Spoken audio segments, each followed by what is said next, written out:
Caroline Mathilde var dronning af Danmark og Norge i perioden 1766 til 1772. Hun blev født den 22. juni 1751. Hun blev født i England i byen London. Hun var søster til Georg 3. af England, og hendes far var prins af Wales. Hendes fader døde 3 måneder før hun blev født, og hendes mor opfostrede dermed børnene alene. Efter faderens død trak moren sig fra hoffet i ønsket om at opdrage børnene selv. Der findes mange teorier, der peger på, at morens valg har haft stor betydning for Caroline Mathilde. Da hun ankom til det danske hof, havde hun svært ved at sætte sig i rolle som dronning. Hun var meget naturlig og uformel. Det førte til et distanceret forhold til hoffet og til det at være dronning. Der er mange beretninger om Caroline Mathilde. Hun siges at have elsket at være udenfor og at ride. Hun lærte mange sprog, og hun var et yderst intelligent og livsglad individ. Hun blev 1766, 15 år gammel, gift med sin fætter Christian den 7. konge af Danmark. Hendes faster havde tidligere været en meget succesfuld og populær dronning af Danmark, så hun blev mødt med høje forventninger fra befolkningens side. Brylluppet var arrangeret, og det viste sig blandt andet ved, at Christian ikke selv var til stede ved brylluppet. Man mente, at Caroline Mathilde og Christians ægteskab opstod af ideologiske grunde. Danmark var lige brudt med Frankrig, og deres alliance gik dermed i opløsning. England forhindrede dermed ved hjælp af det nye ægteskab, at Danmark igen ville indgå alliance med Frankrig.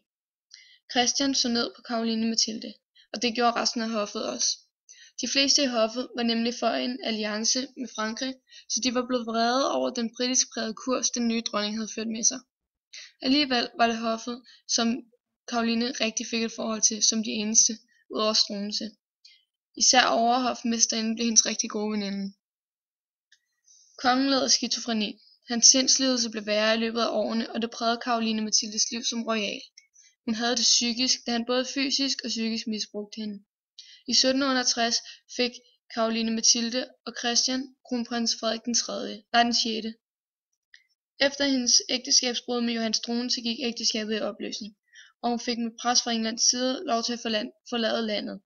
Hun brugte den sidste korte del af sit liv i en fængselscelle i Tyskland. Hun døde den 10. maj 1775. Johan Friedrich Struensee levede i perioden 1737 til 1772. Struensee kom fra Halle i Tyskland, hvor han voksede op under religiøse forhold, da faderen var professor i teologi. Selv valgte han at læse medicin og færdiggjorde sin doktorgrad i 1757. I 1768 blev Struensee rejselæge for den danske konge, kong Christian den 7. Struensees opgave var i første omgang at rejse med kongen til London og Paris. Det viste sig hurtigt, at Struensees rolige væsen havde en god indflydelse på den mentalt ustabile konge. Det resulterede i, at han i 1769 blev udnævnt som kongens oplæser og livlæge. Som kongens nærmeste rådgiver fik Struensee hurtigt opbygget en enorm magt. I 1770 havde Struensee afskediget alle andre magthavere, senest udenrigsministeren J.H.E. Bernstorff. Resultatet blev ophævelsen af kongens rådgivende forsamling, Gehejmekonseillet.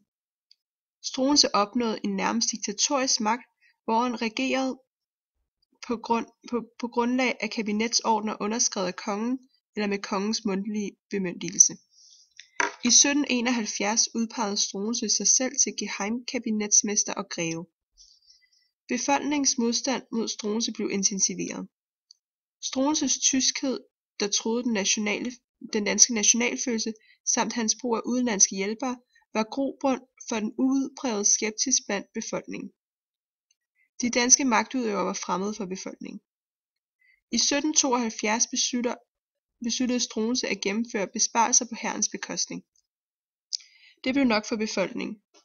Han blev væltet natten mellem den 16. og 17. januar 1772 ved den såkaldte paladsrevolution. Sammen med sin nærmeste samarbejdspartner Enevold Brandt blev Struensee dømt til henrettelse. Henrettelsen af Struensee skyldes dels livslægens forhold til dronningen, dels Struensees overtagelse af kongens enevældige magtbeføjelser. Henrettelsen fandt sted på Øster Fælled den 28. april samme år. Henrettelsen havde blandt andet til hensigt at skræmme Struensees eventuelt ligesindede fra at gøre, som han selv havde gjort. Kongen viste hende ikke synderlig interesse, og derfor indgik hun et forhold med Struensee. Hendes position blev imidlertid drastisk ændret, af J.F. Struensee gjorde sin entré. I 1770 indledte Caroline Mathilde og Struensee et kærlighedsforhold. Formentlig var det Struensee, der var far til Louise Augusta, født i 1771, selvom hun officielt blev anerkendt som Christian VII's datter. Og hans åbenlyse forhold til dronningen var en kilde til forargelse. Nogle ser hende alene som uskyldigt offer, forelsket og politisk uinteresseret, mens andre ser hende som aktivt medvirkende.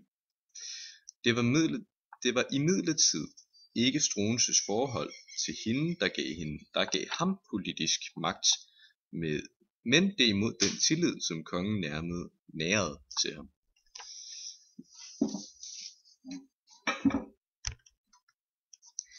Som konsekvenser af forholdet mellem Caroline Mathilde og Struensee slog en sammensværgelse under ledelse af enkedronningen Juliane Marie, som var stedmor til Christian VII, og en række misfornøjede officerer til natten mellem den 16. og 17. januar 1772.